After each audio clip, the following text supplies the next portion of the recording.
ഏറ്റവും ബഹുമാന്യരായ ഭാരതത്തിന്റെ അഭിമാനമായ കോർപ്സ് ഓഫ് സിഗ്നൽസിന്റെ വിശിഷ്ട വ്യക്തിത്വങ്ങളെ, വേദിയിലും സദസ്സിലും ഉപവിഷ്ടരായിരിക്കുന്ന ബഹുമാന്യരെ, നിങ്ങൾക്ക് എന്റെ സ്നേഹാഭിവാദ്യങ്ങൾ.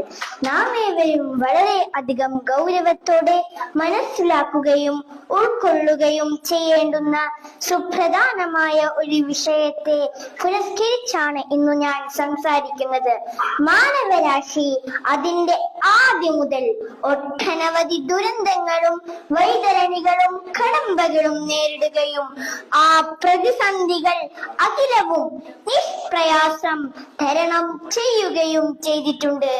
എന്നാൽ നാം രക്ഷ പ്രാപിക്കാൻ ഒരു വഴിയും തൊഴുതും കാണാതെ പരിഭ്രാന്തിയോടെ വിറങ്ങലിച്ചു നിൽക്കുന്ന ഭീകരവും ബീഭത്സവുമായ ഒരു മഹാമാരിയാണ് നമ്മുടെ സമൂഹത്തെ കാർന്നു തിന്നുന്ന ലഹരി എന്ന കൊടുംവിപത്ത്. മദ്യവും മയക്കുമരുന്നുമൊക്കെ ഉപയോഗിച്ചു തുടങ്ങുന്ന പ്രായം മുമ്പത്തേക്കാൾ ഭയാനകമായി താഴേക്ക് വന്നിരിക്കുന്നു. 16ഉം 17ഉം ഒക്കെ ആയിരുന്നത് ഇപ്പോൾ 12ഉം 14ഉം വയസ്സായി കുറഞ്ഞിരിക്കുന്നു. ലഹരി ഉപയോഗം മാരകമായ ഒരു വിപത്തായി മാറിയിരിക്കുന്നു. ലഹരി മരുന്നിനോടുള്ള അടിമത്വം വ്യക്തിക്കും കുടുംബത്തിനും മാത്രമല്ല നാശനഷ്ടങ്ങൾ വരുത്തിവെക്കുന്നത്, മറിച്ച് സമൂഹത്തിന്റെ ആരോഗ്യവും സാമ്പത്തിക സാംസ്കാരിക സുസ്ഥിരതയും അത് നശിപ്പിക്കുന്നു. തുടക്കത്തിൽ രസത്തിനും കൗതുകത്തിനും ഉപയോഗിക്കുന്ന ലഹരി മരുന്നുകൾ കവർന്നെടുക്കുന്നതും തകർത്തെറിയുന്നതും ജീവിതത്തിന്റെ സർവ വർണ്ണങ്ങളെയും അഭിലാഷങ്ങളെയുമാണ്.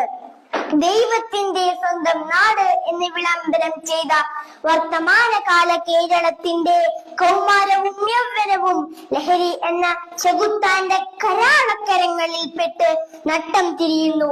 ജന്മം നൽകിയ മാതാവിനെ ജനിപ്പിച്ചതിന്റെ കടം വീട്ടാൻ ഞാൻ കഴുത്തറുത്ത് കൊന്നിരിക്കുന്നു എന്ന് പൊതുസമൂഹത്തോട് പൈശാചികമായ ചേഷ്ടയിൽ വിളിച്ചു പറയുന്ന യൗവനവും പ്രിയപ്പെട്ട മാതാവിനെ ചുറ്റികൾക്ക് തലയോട്ടി അടിച്ചു പൊട്ടിച്ച് കൊലപ്പെടുത്ത ശ്രമിക്കുന്നതും, ഒരേ ഉദരത്തിൽ ജനിച്ചു വളർന്ന പ്രിയപ്പെട്ടവനായ തന്റെ കുഞ്ഞനുജന്റെ കപാലം ചുറ്റികക്ക് അടിച്ചു പൊട്ടിച്ച് നിഷ്കരുണം കൊന്നുകളയുന്നതും, വാർദ്ധക്യത്തിലെത്തിയ മുത്തശ്ശനെയും മുത്തശ്ശിയെയും തല്ലിക്കൊല്ലുന്നതും, ഒരേ ഉദരത്തിൽ ജനിച്ചു വളർന്ന് കൂടെ ജീവിച്ച തന്റെ സഹോദരിയുടെ പുണ്യമേനിയിൽ രതിക്രീഡയാൽ നൃത്തമാടുന്നതിലേക്കും കേരളത്തിന്റെ കൗമാരത്തെയും യൗവനത്തെയും സാംസ്കാരികമായി തകർത്തെറിഞ്ഞത് ലഹരി എന്ന കൊടും പാഷാണമല്ലാതെ മറ്റാരാണ്?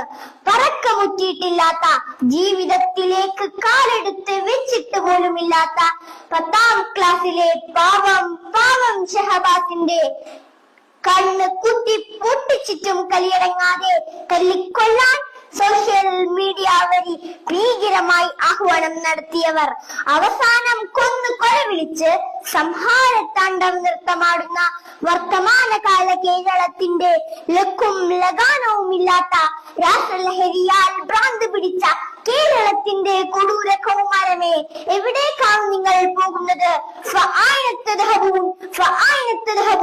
അപ്പോൾ നിങ്ങൾ എവിടേക്കാണ് പോകുന്നത്? സിന്തറ്റിക് രാസലഹരിയുടെ ഉന്മാദത്തിന്റെ തമോഗർത്തത്തിൽ തകർന്നടിയും മുൻപ് തിരിച്ചു വിളിക്കേണ്ടിയിരിക്കുന്നു ഈ സമൂഹത്തെ. തിരിച്ചു നടത്തേണ്ട കാലം ഭീകരമായി അതിക്രമിച്ചു പോയിരിക്കുന്നു. അക്രമത്തിനും അരാജകത്വത്തിനും ലഹരിയുടെ ഉന്മാദത്തിനും പ്രോത്സാഹനം നൽകുന്ന, അതിനെ ഗ്ലോറിഫൈ ചെയ്യുന്ന സിനിമകൾ, സീരിയലുകൾ, കഥകൾ, നോവലുകൾ, സാഹിത്യങ്ങൾ ഒന്നും തന്നെ നാം പ്രോത്സാഹിപ്പിക്കരുത്. അത്തരം സാഹിത്യങ്ങളിലെ സൈക്കോപാത്തുകളായ ലഹരിയുടെ രാസലീലയിൽ അഭിരമിക്കുന്ന അരാജകത്വങ്ങൾക്ക് നെടുനായകത്വം വഹിക്കുന്ന നായകന്മാരിൽ നിന്നും നമ്മുടെ മക്കൾ മാതൃക കണ്ടെത്താതിരിക്കട്ടെ. നമ്മുടെ മക്കളെ അവയുമായി സമീപിക്കാൻ പോലും നാം അനുവദിക്കരുത്.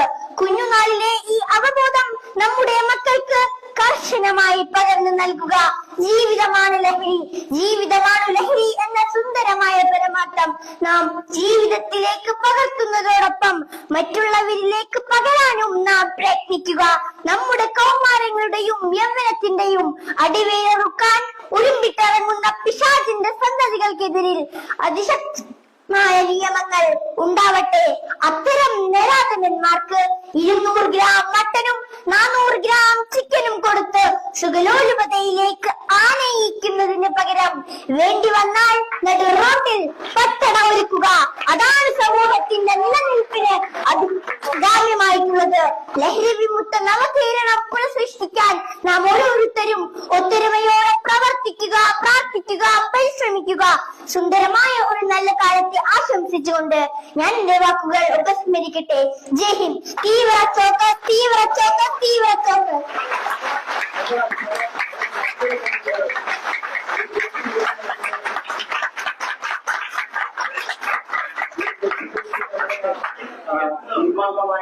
വലിയ സാറിന്റെ ഫാക്ടറിയാണ്.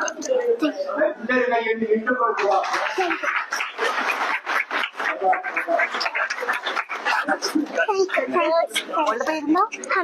ഏത് സ്കൂളിൽ പഠിക്കണേ?